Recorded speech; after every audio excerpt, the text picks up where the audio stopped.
എല്ലാവരും എത്തിയില്ലോ രാവിലെ.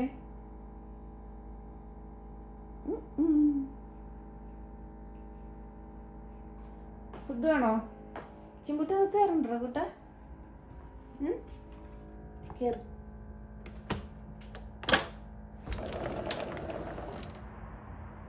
കാജൽ കാജൽ ഇവിടെ കയറുക. ക്യാഷ് കാജൽ ഫുഡ് തരാട്ടാ.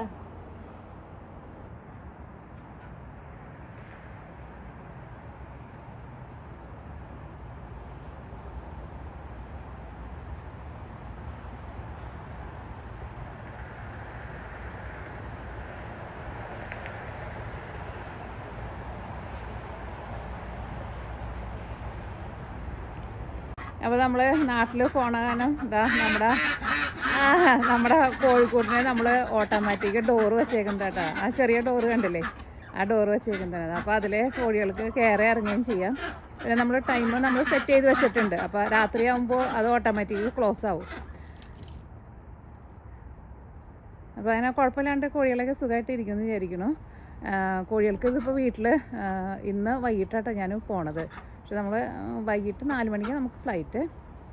അപ്പോൾ ഇന്നാട്ടോ ഞങ്ങൾ പോണ ദിവസം. അപ്പോൾ അതിനു മുമ്പ് അവിടെ കുറച്ച് ഭക്ഷണങ്ങളൊക്കെ ബാക്കിയുണ്ടായിരുന്നു, അത് ഞാൻ കൊണ്ടുവന്ന് കൊടുത്തതാണ്. പക്ഷെ ഇവർക്ക് നമ്മൾ ഫുഡ് നമ്മളവിടെ ആ കൂട്ടിൽ ഞാൻ വെക്കാൻ വേണ്ടിയിട്ട് പോവാം. ഇവർ കുളിക്കണ ഒരു സ്വിമ്മിംഗ് പൂൾ ഉണ്ട് അവർക്ക്. അതിനകത്താകുമ്പോൾ കുറേ തീറ്റ കൊള്ളും.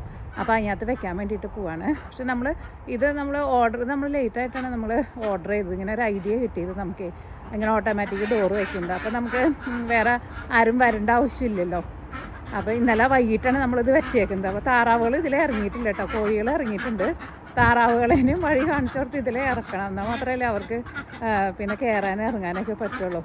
ഞാൻ രാവിലെ വന്നിട്ട് ഞാൻ കൂട് തുറന്ന് വെച്ചതാണ്. പക്ഷേ അവർ ഈ വഴി കണ്ടിട്ടില്ല. കോഴിപ്പെണ്ണുങ്ങൾ 2-3 ആൾക്കാർ ഇറങ്ങിയിട്ടുണ്ട്, ബാക്കിയുള്ളവരും ഇറങ്ങിയിട്ടില്ല.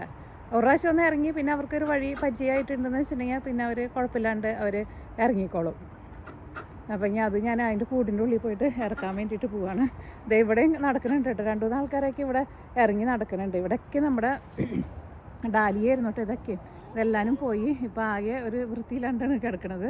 ഇനി നമ്മൾ സമ്മറൊക്കെ ആകുമ്പോഴാണ് ഇത് ഫുള്ള് നമ്മൾ ക്ലീൻ ചെയ്തിട്ട് പിന്നെ നന്നാക്കുക. ഇതെല്ലാം നമ്മുടെ ഡാലിയുടെ ചെടികളാണ്. അതെ അവിടെ നമ്മുടെ വേറൊരു കോഴി കിടന്ന് ഓടുന്നുണ്ട്. അങ്ങനെ കോഴികൾ പെട്ടെന്ന് ഇറങ്ങിയിട്ടുണ്ട്, പക്ഷേ താറാവുകൾ ഇറങ്ങിയിട്ടില്ലെന്ന് അവരെയാണ് എനിക്ക് ഇറക്കണം. അപ്പോൾ എൻ്റെ പെട്ടി പാക്കിങ് ഒക്കെ കഴിഞ്ഞിട്ട് ഞാൻ ഇങ്ങോട്ടേക്ക് പുറത്തേക്ക് ഇറങ്ങിയതാണ്. അവിടെ കുറച്ച് ഹൈറ്റ് ഉണ്ടായിരുന്നേ. ഞാനപ്പോൾ ആ സാധനം ഒരു സിമെൻറ്റിൻ്റെ ഒരു കട്ടയുണ്ടായിരുന്നു, അത് ഞാൻ കൊണ്ടുവന്ന് അവർക്ക് വെച്ച് കൊടുത്തതാണ്. ഞാൻ അവരെ ബാക്കിയുള്ളവരെയാണ് ഞാൻ ഇറക്കട്ടെ കേട്ടോ. പിന്നെ നമ്മുടെ പൂച്ചകൾക്കൊക്കെ നമ്മളവിടെ മുകളിൽ അതാണ്ടില്ലേ, മുകളിൽ നമ്മൾ അവിടെ ഫുഡ് നമ്മൾ ഓട്ടോമാറ്റിക് ഫീഡർ വാങ്ങിച്ചിട്ട് നമ്മൾ എല്ലാ പ്രാവശ്യവും താഴത്തെ ഡെക്കിൻ്റെ അവിടെ വെച്ചിട്ട് പോവാറ്. അപ്പോൾ നമ്മുടെ റാക്കൂണൊക്കെ വന്നിട്ട് തട്ടിയൊക്കെ കളഞ്ഞിട്ട് പിന്നെ അവർക്ക് ഇങ്ങനെ ഫുഡൊക്കെ കിട്ടാണ്ട് ആയിട്ടുണ്ടായിരുന്നു. അത് നമ്മൾ ഒരാഴ്ചയ്ക്ക് വെക്കേഷനൊക്കെ പോയിട്ടുണ്ടായിരുന്നു. പിന്നെ കുഴപ്പമുണ്ടായില്ല. പിന്നെ നമ്മുടെ ഫ്രണ്ട്സൊക്കെ വന്നിട്ട് പിന്നെ കൊടുത്തിരുന്നു. അപ്പോൾ നമ്മൾ മുകളിൽ അത് നമ്മളിപ്പോൾ 2 ആഴ്ചയായിട്ട് നമ്മളിപ്പോൾ അവിടെ ഫുഡ് നമ്മൾ വെച്ചിട്ടുണ്ട്. അപ്പോൾ പിന്നെ റാക്കൂണൊന്നും അതിൻ്റെ മുകളിലേക്കൊന്നും കയറിയിട്ടൊന്നും ഉണ്ടായില്ല. പിന്നെ അവിടെ കിടക്കാൻ വേണ്ടിയിട്ട് നമ്മൾ അവർക്ക് ഒരു നല്ല കംഫി ആയിട്ടുള്ള ഒരു ചെയറൊക്കെ ഇട്ട് കംഫർട്ടൊക്കെ ഇട്ട് റെഡിയാക്കി സെറ്റാക്കിയിട്ട് വെച്ചിട്ടുണ്ട്. അപ്പോൾ അങ്ങനെ പൂച്ചകളുടെ കാര്യം കുഴപ്പമുണ്ടാവില്ല എന്ന് വിചാരിക്കണം. റാക്കൂണ് ഇനി കയറില്ല എന്ന് വിചാരിക്കണം. അപ്പോൾ നമ്മുടെ ചിമ്പുട്ട മാത്രമേ മുകളിൽ കയറുന്നുണ്ടായിരുന്നുള്ളേ. ഇപ്പോൾ നമ്മുടെ കാജലും ക്യാഷൊക്കെ ഇപ്പോൾ മുകളിലേക്ക് കയറുന്നുണ്ട്. അപ്പോൾ നമ്മൾ ടൈം വെച്ചിട്ടുണ്ട് രാത്രി. പക്ഷേ നമ്മൾ ഫുഡിന് ടൈം വെച്ചിട്ടില്ല, കാരണം രാത്രി എങ്ങാനും ഫുഡ് കഴിഞ്ഞിട്ടുണ്ടെന്ന് വെച്ചാൽ മണം കേട്ടിട്ട് റാക്കൂൺ വന്നാലോ. അപ്പോൾ നമ്മൾ വെളുപ്പിനും പിന്നെ വൈകിട്ട് ഈവനിങ് നമ്മളൊരു 6 മണി സമയത്തൊക്കെയാണ് നമ്മൾ അവർക്ക് ഫുഡ് നമ്മൾ സെറ്റ് ചെയ്ത് നമ്മൾ വെച്ചേക്കുന്നത്. അപ്പോൾ അങ്ങനെ നാട്ടിലേക്ക് പോകുമ്പോൾ നമുക്കിങ്ങനെ ഈ കോഴികളും പൂച്ചകളും ഇവരൊക്കെ ഇങ്ങനെ പുറത്താണല്ലോ. അപ്പോൾ അതുകൊണ്ട് തന്നെ ഇവരേനൊക്കെ നമുക്ക് നോക്കണമല്ലോ. അപ്പോൾ പോണതിന് മുമ്പ് അങ്ങനെ കുറേ പണികളൊക്കെ ഉണ്ട്. നമ്മുടെ കോഴികളൊക്കെ ഇത് ഇറങ്ങിയിട്ടുണ്ട് കേട്ടോ, കുറേ ആൾക്കാരൊക്കെ ഇറങ്ങിയിട്ടുണ്ട്. കുറച്ച് ആൾക്കാർ ഇപ്പോഴും ഉണ്ട് കൂട്ടിൽ. ഇന്നിപ്പോൾ അത്രയ്ക്കധികം തണുപ്പില്ല കേട്ടോ, നമ്മുടെ സ്നോ വീണതൊക്കെ പോയിട്ടുണ്ട്. പക്ഷെ ഞങ്ങൾ ഇനി പോണ ഒരാഴ്ചയിൽ വേദന നമുക്ക് ഇനിയിപ്പോൾ നേരത്തെ നമുക്ക് അറിയാൻ വേണ്ടിയിട്ട് പറ്റുള്ളൂ. അന്ന് പക്ഷേ തണുപ്പുണ്ട്, പക്ഷേ വലിയ കുഴപ്പമില്ലാണ്ട് തണുപ്പ് നിൽക്കുന്നുണ്ട്. ഇന്നും മഴ എന്തൊക്കെയാണ് പറഞ്ഞിരിക്കുന്നത്. അപ്പോൾ അതുകൊണ്ട് തന്നെ തണുപ്പിന് ചെറിയൊരു കുറവുണ്ട്. അപ്പോൾ ഇനി ഞാൻ എൻ്റെ ബാക്കിയുള്ള പണികളൊക്കെ നടത്തി നമ്മുടെ താറാവിനെ ഞാൻ അവിടെ നിന്ന് പുറത്തേക്ക് ഇറക്കാൻ വേണ്ടിയിട്ട് നോക്കട്ടെ. ആ കോഴി ഇറങ്ങാൻ വേണ്ടിയിട്ട് നോക്കണ്ട, നമ്മുടെ കുറുക്കം പിടിച്ച കോഴി അത് നോക്കി. ഇപ്പോൾ ബാക്കിയുള്ളവരൊക്കെ പുറത്തേക്കുന്നുണ്ട്. ഇവരെങ്ങനെ ഇറങ്ങിയെന്നുള്ളത് അവർക്ക് മനസ്സിലായിട്ടില്ല. അവരതിനുള്ള വഴികൾ നോക്കാണ്. ഇവർ ഇറങ്ങിയ വഴി ഏതാണെന്ന് നോക്കുന്നത്. ഞാൻ ഇനി അതിൻ്റെ ഉള്ളിൽ ചെന്നിട്ട് അവരെ പുറത്തേക്ക് ഇറക്കട്ടെ. ഞാൻ നമ്മുടെ കൂടിൻ്റെ ഉള്ളിൽ ഞാൻ ഫുഡ് കൊണ്ടുവന്ന് വെച്ചേക്കുന്നത്. അവർക്ക് ഇനി അതിനകത്ത് ആ പാത്രത്തിൽ അതിനകത്ത് ഇടണം. അതിന് വേണ്ടി ഞാൻ നേരത്തെ കൊണ്ടുവന്ന് വെച്ചേക്കുന്നത്. അപ്പോൾ ഇതാട്ടെ നമ്മുടെ ഡോറ് ഇവിടുന്ന്. പക്ഷേ ഇവരെന്നെ ഞാൻ ഇനി ഇറക്കട്ടെ. അവർക്കൊന്നും വഴി മനസ്സിലായിട്ടില്ല. നോക്കിക്കേ, എല്ലാവരും ഇറങ്ങിയിട്ടുണ്ടെങ്കിൽ കയറേ വേണം. ഇറങ്ങുന്നത് അവിടെ വഴിയുണ്ട് മക്കള്. കേറാൻ കേട്ടോ.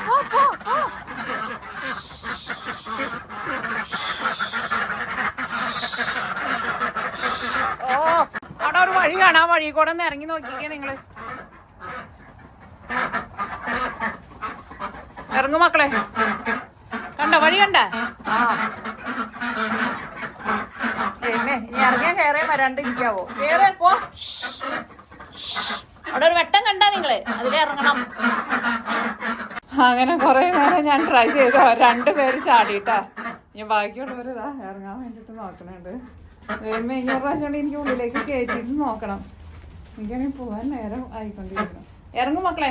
ഇപ്പൊ ഇറങ്ങിക്കോളിരിക്കും. ബാക്കി 2 പേര് ചാടിയിട്ടുണ്ട്.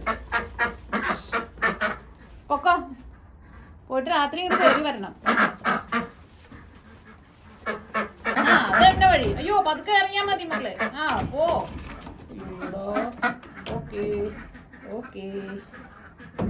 ഇനി ഇവരെന്നെ ഞാൻ കയറ്റാൻ വേണ്ടിയിട്ട് നോക്കാട്ടോ. ഇവരെന്നൊക്കെ കയറ്റി പിടിച്ച് വരുമ്പോഴേക്കും എൻ്റെ ഫ്ലൈറ്റ് പോകുമെന്ന് അറിയില്ല. ഇവരെന്നൊക്കെ ഞാൻ കയറ്റാൻ പഠിപ്പിച്ച് തുടങ്ങിയിട്ടുള്ളൂ. കാരണം ഇത് ലേറ്റായി പോയില്ലോ വെച്ചിട്ട്. കയറി. ഇതാണ് നമ്മുടെ പൂച്ചയുടെ ഫീഡർ കേട്ടോ. അപ്പം ഇതിനകത്ത് ഞാൻ നിറച്ച് വെച്ചിട്ടുണ്ട്. ഒരു 5 ദിവസത്തേക്കുള്ള തീറ്റ അതിനകത്ത് ഉണ്ടാവും. അത് കഴിയുമ്പോൾ ഞങ്ങളുടെ ഫ്രണ്ട് നാൻസിയുടെ അടുത്ത് വന്ന് നമ്മൾ നിറയ്ക്കാൻ വേണ്ടിയിട്ട് പറഞ്ഞിട്ടുണ്ട്. നിറച്ചോളൂ. അപ്പം 5 ദിവസത്തേക്ക് കുഴപ്പമുണ്ടാവില്ല. ഇനി അവർക്ക് എനിക്ക് വെള്ളവും കൂട്ടിയിട്ട് വെക്കണം ഇവിടെ. അവർ കിടക്കാൻ വേണ്ടിയിട്ട്. ഇത് നല്ല കംഫി ആയിട്ടുള്ളൊരു ചെയറാണ്. എൻ്റെ ഉള്ളിൽ കുറേ ബ്ലാങ്കറ്റും സാധനങ്ങളൊക്കെ നമ്മൾ ഇട്ട് വെച്ചത് ഞാൻ അങ്ങോട്ട് തിരിപ്പിച്ച് വെച്ചേക്കുന്നത്. കാരണം കാറ്റിങ്ങോട്ടേക്ക് അടിക്കാണ്ടിരിക്കാൻ വേണ്ടിയിട്ട്. ഞങ്ങൾ എയർപോർട്ടിലേക്ക് പോകാട്ടോ. അപ്പോൾ വീട്ടിലെ കാര്യങ്ങളൊക്കെ ഏതാണ്ട് ഒരു ഇതൊക്കെ നന്നായിട്ട് നമ്മൾ സെറ്റ് ചെയ്ത് വെച്ചിട്ടുണ്ട്. പക്ഷേ നമ്മുടെ താറാവിനെ ഞാൻ അതിൻ്റെ ഉള്ളിൽ കൂടെ പിന്നെ കയറ്റാനൊക്കെ നോക്കിയിട്ട് അവർ പിന്നെ കയറിയില്ല. അപ്പോൾ ഇന്ന് ഞാനും പിന്നെ നീയും അലീനയും നീനയും കൂടിയിട്ടാണ് പോകുന്നത്. പോൾസേട്ടന് നാളെയാണ് ഫ്ലൈറ്റ് ടിക്കറ്റ്. കാരണം പോൾസേട്ടൻ നേരത്തെ എടുത്ത് വെച്ചതായിരുന്നു. അപ്പോൾ ഞാൻ പോൾസേൻ്റെ അടുത്ത് ഞാൻ പറഞ്ഞിട്ടുണ്ട് എന്തായിരുന്നാലും മെയിൻ ഡോറ് തുറന്ന് വെക്കണമെന്ന്. കാരണം താറാവുകൾക്ക് കയറാൻ വേണ്ടിയിട്ട് അത്രയ്ക്ക് അങ്ങോട്ട് അതിൽ ഒരു പിടുത്തം കിട്ടണില്ല വഴി. കാരണം ഇനി നമ്മൾ പോയി കഴിഞ്ഞിട്ട് കൂട്ടിലങ്ങനെ കയറാൻ പറ്റാണ്ടായി അവർക്ക് തീറ്റയൊന്നും കിട്ടില്ലല്ലോ. കാരണം മെയിൻ ഡോറ് നമ്മൾ അടച്ച് വെക്കാൻ വേണ്ടിയിട്ട് പ്ലാനിട്ട് എന്താണെന്ന് വെച്ചിട്ടുണ്ടെങ്കിൽ ഭയങ്കര തണുപ്പൊന്നും അടിക്കാണ്ടിരിക്കാൻ വേണ്ടിയിട്ടാണ് മെയിൻ ഡോർ അടച്ച് വെക്കാമെന്ന് വിചാരിച്ചത്. പക്ഷേ ഇനി അപ്പോൾ അത് തുറന്ന് വെച്ചിട്ടാണ് നമ്മൾ പോണത്. പോയിട്ട് വരുമ്പോൾ കുഴപ്പമൊന്നും ഉണ്ടാവില്ല എന്ന് വിചാരിക്കണം. നമ്മുടെ റാക്കൂണൊക്കെ എപ്പോഴും ഇവിടെ വരാറുണ്ട്. പക്ഷേ നമ്മൾ 2 ആഴ്ച മുമ്പേ ഇവരെന്നെ നമ്മൾ ട്രെയിൻ ചെയ്യുന്നുണ്ടായിരുന്നു. 2 ആഴ്ചയായിട്ട് നമ്മൾ താറാവിനെയും കോഴികളുടെയും കൂടുകൾ നമ്മൾ അടയ്ക്കുന്നുണ്ടായിരുന്നില്ല. താറാവുകൾ എപ്പോഴും അവിടെ പുറത്ത് തന്നെ ഇരിക്കാറ്. കാരണം ഞാൻ ചെന്ന് അങ്ങനെ ആട്ടിയാൽ മാത്രമേ അവർ കൂടിൻ്റെ ഉള്ളിൽ കയറാറുണ്ടായിരുന്നുള്ളൂ. പക്ഷേ 2 ആഴ്ച അവർ പുറത്ത് തന്നെ ഇരുന്നിട്ട് കൂടും തുറന്ന് വെച്ചിട്ട് റാക്കൂണ് വരുന്നുണ്ടെങ്കിലും കോഴികളേനെ താറാവിനെ ഒന്നും പിടിക്കുന്നുണ്ടായിരുന്നില്ല. അവരൊക്കെ ഇപ്പോൾ ഏതാണ്ട് ഫ്രണ്ട്സ് ആയിട്ടുണ്ടെന്ന് തോന്നുന്നു. കാരണം നമ്മുടെ വീട്ടിലിപ്പോൾ പൂച്ചയും കോഴികളും താറാവുകളൊക്കെ ഉള്ളതുകൊണ്ട് തന്നെ റാക്കൂണും നമ്മുടെ ഇവിടുത്തെ ഒരു ആളെപ്പോലെയാണ് ഇപ്പം നടക്കുന്നത്. അല്ലെങ്കിൽ റാക്കൂണൊക്കെ എവിടെ കോഴീനെ കണ്ടാലും പിടിച്ചുകൊണ്ടോ. അപ്പം നമ്മളിനി വരുമ്പോഴേക്കും കുഴപ്പങ്ങളൊന്നും ഉണ്ടാവില്ല എന്ന് വിചാരിക്കണം. അപ്പോൾ ഈ നാട്ടിൽ പോയി വന്നിട്ട് നാട്ടിൽ എത്തിക്കഴിഞ്ഞിട്ട് നാട്ടിലെ വിശേഷങ്ങളൊക്കെ ആയിട്ട് വീഡിയോ ആയിട്ട് വരാം കേട്ടോ.